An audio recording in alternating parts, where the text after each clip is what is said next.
अस्सलाम वालेकुम व्यूअर्स, आज मैं लेके आई हूँ एक नई कहानी जिसका नाम है मीना परियों के देश में। मीना पहाड़ से उतरने के बाद बुरी तरह थक गई थी और अब तो बारिश भी शुरू हो चुकी थी। यहाँ पर दरख्त, पौधा, झाड़ी, हर कली और फूल बारिश में नहाकर निखर चुके थे। ताज़ा सुर्ख और गुलाबी फूल तेज़ हवा में लहरा रहे थे, बल्कि यूँ मालूम होता था जैसे खुशी से रक्स कर रहे हैं। तेज हवा में कई बार बेद की टोकरी मीना के हाथ से छूटते छूटते रह गई थी, जिसमें दादी अम्मा ने अपनी बूढ़ी सहेली के लिए गर्मा गर्म खाना अच्छी तरह ढांक कर रखा था। मीना दरअसल शहर से आई थी और आजकल पहाड़ पर मौजूद दादी जान के घर में उनके साथ रह रही थी। कुछ दिन से दादी जान की सहेली को खाना पहुंचाने की जिम्मेदारी उसने ले ली थी। अब मीना रोजाना पहाड़ की इतराई पर एक छोटी सी वादी और उसकी शफाफ नदी के किनारे से सबसे अलग थलग मकान पर पहुंचती और दादी जान की बूढ़ी बीमार सहेली तक ताज़ा गर्म खाना पहुंचाती। दादी की सहेली यहाँ तन्हा रहती थी और मीना से बहुत प्यार करती थी। यूं तो पिछले कई दिनों से मौसम ठीक था, मगर आज बारिश के साथ तेज हवा भी चल रही थी, जो शायद तूफान के आने की पेशगोई कर रही थी।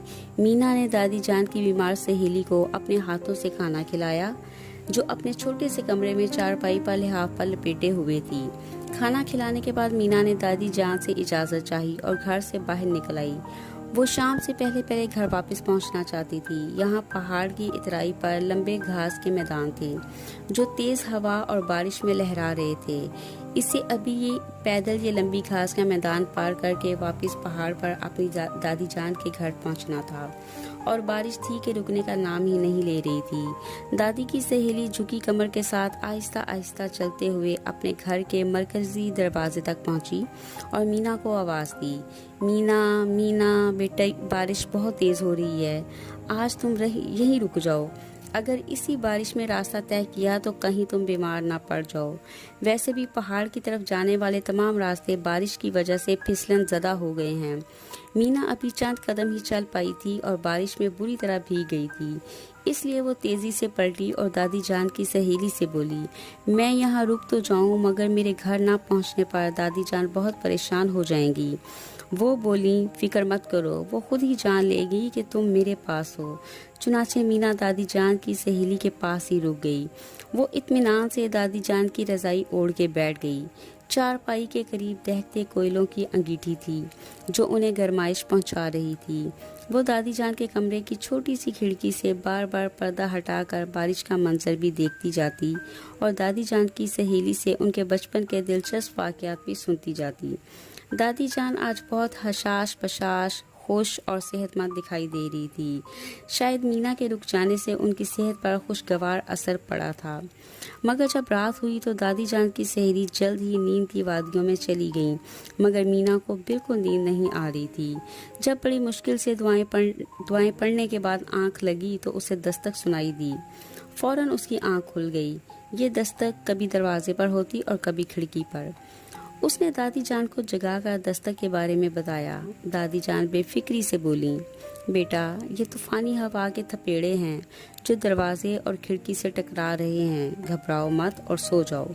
मगर नींद अब उससे कोसों दूर भाग गई थी। उसने फिर दस्तक सुनी, मगर अनसुनी करके अंगीठी पर नजरें जमा लीं। रात के गुप्त अंधेरे, सन्नाटे और खामोशी में सुर्ख अंगारे चुड़ैल की आंखें मालूम होने लगे।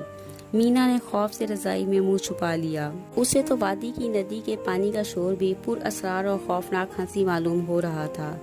अब सिर्फ 2 ही कोयले सुलगते रह गए और घटाटोप अंधेरा चारों जानिब था। यूं मालूम होता था जैसे कभी सुबह ना होगी। उसने रजाई से मुंह निकाल कर एक बार फिर दादी जान की जानिब देखा। वो तो मजे से सो रही थी। सुबह हुई तो बीमार दादी ने किसी न किसी तरह लकड़ी का चूल्हा जलाया। धुएं से ही शायद उसकी आंख खुल गई थी। खांसते खांसते उसने बिस्तर से छलांग लगाई और दरवाजे की झरी से झांक कर देखा। ये एक साफ शफाफ धुली धुलाई सुबह थी, मगर मीना को अब बहुत गुस्सा आ रहा था। ये कैसी जगह है जहाँ टीवी है ना कंप्यूटर। वो दिल ही दिल में फैसला कर रही थी कि अब आइंदा वो कभी यहाँ नहीं आएगी। दादी अम्मा ने गुड़ की लजीज चाय और पराठा बनाकर मीना को खिला दिया, मगर मीना का मुंह अभी तक फूला हुआ था। दादी अम्मा ने उसे नाराज और खामोश पाया तो प्यार से बोली, मेरी प्यारी बेटी, कोक ऑफ चलोगी मेरे साथ? मीना चौंक कर बोली, क्या सच? क्या वाकई परस्तान दिखाएंगी? क्या वहाँ सचमुच परियां होती हैं? उसने पूछा। इस कहानी का नेक्स्ट पार्ट देखने के लिए हमारे चैनल को सब्सक्राइब करें और बेल आइकन को भी प्रेस करें ताकि आपको वीडियो का नोटिफिकेशन मिल सके।